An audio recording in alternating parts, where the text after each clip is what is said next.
बिलाल भाई, एक तासुर ये है कि जो लोग हिजामा कराते हैं उनके हवाले से एक ये फीलिंग है, या बहुत सारे लोगों का एतराज़ होता है, बहुत सारे दोस्तों ने भी इस हवाले से पूछा कि आप हिजामा करवाएं तो 30 दिन तक निशान नहीं जाते, दाने पड़ जाते हैं, इतने ख़तरनाक होते हैं कि वो किसी और बीमारी में कन्वर्ट हो जाते हैं। ये जो तासुर है ये क्या दुरुस्त है इस हवाले से, हिजामे के हवाले से, या इसके पीछे क्या माइंडसेट क्या है कि क्यों लोग इस किस्म की बात कर रहे हैं कि अगर कोई हिजामा कराएंगे आप तो 30 दिन तक उसके निशानात नहीं जाते? आप इस हवाले से, आप तकरीबन 10-12 साल से इस पर रिसर्च कर रहे हैं, आपका क्या ख्याल है? आपने कोई ऐसे कोई केसेस देखे कि 10 हिजामा कराया गया हो और उसके बाद जो है वो उसके निशानात ना गए हों या उसकी जगह दाने निकल आए, उस किस्म का कोई इशू हो तो ज़रा उसको थोड़ा सा एक्सप्लेन करें, लोग जानना चाह रहे थे इस हवाले से। अच्छा, बिस्मिल्लाहिर्रहमानिर्रहीम। देखें, ये हिजामा तो हम तकरीबन कोई 10-12 साल से कर रहे हैं और तकरीबन आप समझ लें कि 3-4 लाख सेशंस हमारे क्लिनिक के ऊपर हिजामा के हो चुके हैं। अच्छा। यानी कि 3-4 लाख सेशंस करा चुके हैं लोग। तकरीबन 38,000 के करीब हमारे पेशेंट जो हैं वो रजिस्टर्ड हैं, जिनके एटलीस्ट जो है वो 10 सेशन जो है वो हुए हैं कम अज़ कम ऑन एवरेज। तो आप लगा लें इससे अंदाज़ा कि तकरीबन 4 लाख के करीब सेशन हमारे पास हिजामा के हुए हैं। तो उसमें जो है वो ऐसा मेरे इल्म में नहीं है कि इन लाखों सेशन में से किसी पेशेंट का भी ऐसा मामला रहा हो। शायद एक आध का किसी का हुआ हो। अब अगर 4 लाख में से किसी एक आध में ऐसा हुआ हो कि किसी की स्किन ज़्यादा सेंसिटिव है और उसके निशान ज़रा देर में गए, तो वो एक बहुत ही एक्सेप्शनल केस है। तो अच्छा, यानी कि स्किन सेंसिटिव अगर है तो ये प्रॉब्लम किसी किसी को आ सकता है, यानी कि आप ये कह रहे हैं कि अगर किसी के कोई स्किन सेंसिटिव है तो ये प्रॉब्लम कहीं एक आध जगह फेस कर सकते हैं बिल्कुल। मजमूई तौर पे। लेकिन मजमूई तौर पे तो अल्हम्दुलिल्लाह मैंने अपना हिजामा भी कराया था चाँद की 17 तारीख़ में, और इस जगह का हिजामा हुआ था। अगर आपके कैमरे में आप इसको दिखा सकें तो जूम करके आप देख लें, तो अब निशान जो है वो बिल्कुल गायब हो चुका है। और ये मैंने पिछली वीडियो के अंदर भी अपनी ये बात बताई थी कि आँख में इशू हुआ था जिसके लिए मैंने हिजामा कराया था, तो वो निशान 2 से 3 दिन में बिल्कुल गायब हो गया।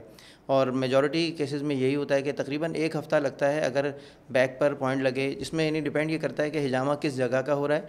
तो अगर बैक का हिजामा होता है तो उसके ऊपर बड़े साइज़ का कप लगता है, और जितने बड़े साइज़ का कप होता है उसका उतना ही गहरा निशान पड़ता है और वो उतनी ही देर में जाता है। तो इसलिए जो है इसमें ज़्यादा से ज़्यादा जो देर लगती है वो 1 हफ़्ता, जिसके अंदर निशान ग्रेजुअली हल्का होते होते 1 हफ़्ते के अंदर अंदर बिल्कुल साफ़ हो जाता है।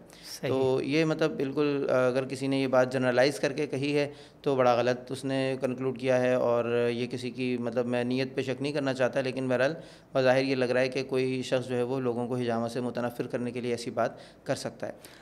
हाँ, चलें हम ये सोच भी सकते हैं कि मुतनफ़िर करने की कोई सोच ना भी हो, लेकिन ये कि शायद हो सकता है उसने कभी हिजामे को प्रैक्टिस ही ना किया हो।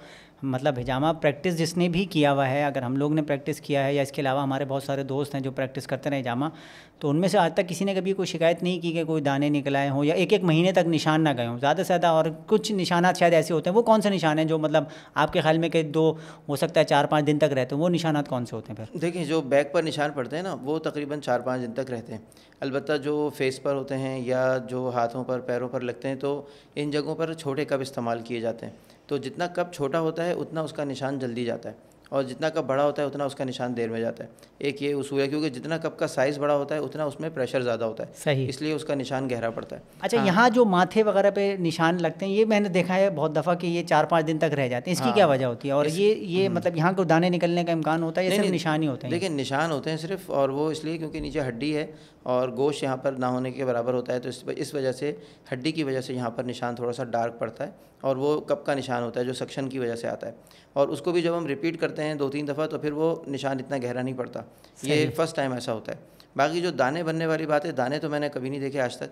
हाँ, अलबत्ता छाले जो है ना वो किसी किसी केस में, अगर किसी पेशेंट की स्किन बहुत ज़्यादा सेंसिटिव हो और उस पर या फिर उसके ऊपर सक्शन जो है वो थोड़ी सी ज़्यादा लगे और थोड़ा देर तक कप लगा रह जाए, कप यानी कट लगाने से पहले, तो फिर उसमें चांसेस होते हैं कि छाले बन जाएँ, लेकिन वो वक्ती तौर पे पड़ते हैं। और उसको अगर फ़ौरी तौर पर अगर उसको फाड़ दिया जाए और वही जो हम ब्लेड जिससे हम स्क्रैचेस लगाते हैं उसी को इस्तेमाल करते हुए उनको बर्स्ट कर दिया जाए, तो उसके बाद जब हम उस पर बैंडेज कर देते हैं मरहम लगा के, तो उसके बाद वो निशान नहीं छोड़ते अपने, और वो बिल्कुल सही हो जाते हैं। मतलब 1 हफ़्ते के अंदर अंदर ही वो बिल्कुल ठीक हो जाते हैं। अच्छा, चलें मान लेते हैं कि फ़र्ज़ किया कि किसी को हिजामा लगाया और उसको वहाँ पर दाने हो गए, इत्तेफाक हो सकता है ना कोई एक आध केस ऐसा हुआ हो कि उसके दाने हो गए, तो वो क्या चीज़ है? मतलब क्या हो गया, क्या गया है, और उसका फिर इलाज क्या करें, उसका ट्रीटमेंट क्या करें? क्योंकि आप लोग तो हिजामे के बाद शहद लगा दिया या ज़्यादा से ज़्यादा पॉलीफेक्स वगैरह इस्तेमाल कर ली।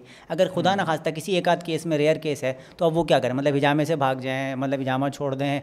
मतलब वैसे तो बहुत सारी चीज़ें हो सकती हैं ना कि आदमी डर जाएगा कि भाई पता नहीं क्या हुआ, मेरे साथ ही हुआ है और तो किसी के साथ नहीं हुआ, तो क्या करें फिर? मतलब अगर हो मतलब ये कोई इतना बड़ा इशू नहीं है, मतलब उसको मैनेज किया जा सकता है। उस पर कोई क्रीम लगाई जा सकती है, ऑइंटमेंट लगाया जा सकता है, वो कहीं पे किसी को दिखा ले, वो जाकर जहाँ से कराया हिजामा सबसे पहले तो वहीं पे दिखाए कि भाई वही लोग उसको मैनेज करें, और अगर उनसे नहीं मैनेज हो रहा तो फिर किसी हॉस्पिटल में जाके दिखा लें। वहाँ पर मतलब उसके लिए वो कोई क्रीम उसको लिख देंगे डॉक्टर्स, और वो चीज़ जो है वो एक आध हफ्ते के अंदर अंदर ठीक हो जाएगी। मतलब ये इतना बड़ा इशू नहीं है कि जिसको जो है वो बेस बनाकर मैंने सुना था कि किसी ने जो है वो इसके ऊपर भी काफ़ी लंबी चौड़ी कोई पोस्ट भी की है और इस मौजू के ऊपर लिखा है कि जी वो तो ऐसे निशान पड़ जाते हैं और नबी पाक सल्लल्लाहु अलैहि वसल्लम ने तो फिर ऐसा कभी काम किया ही नहीं होगा। यानी कि ऐसा शख्स जो है वो तकरीबन कोई 72 के करीब जो अहादीस आई हैं सहाह-सित्ता में, उसका इनकार कर रहा है कि वो सब अहादीस जो हैं वो गलत हैं, और वो अपने तौर पे जो समझ रहा है कि जी ऐसा काम तो कभी नबी सल्लल्लाहु अलैहि वसल्लम ने किया ही नहीं होगा। तो ये उसकी अपनी सोच है और अपनी जो है ना वो तंग नज़री है कि वो कुछ चीज़ों को अपने ऊपर बेस करके जो है वो अक़ल की बुनियाद के ऊपर वो हदीस के ऊपर हुक्म लगा रहा है।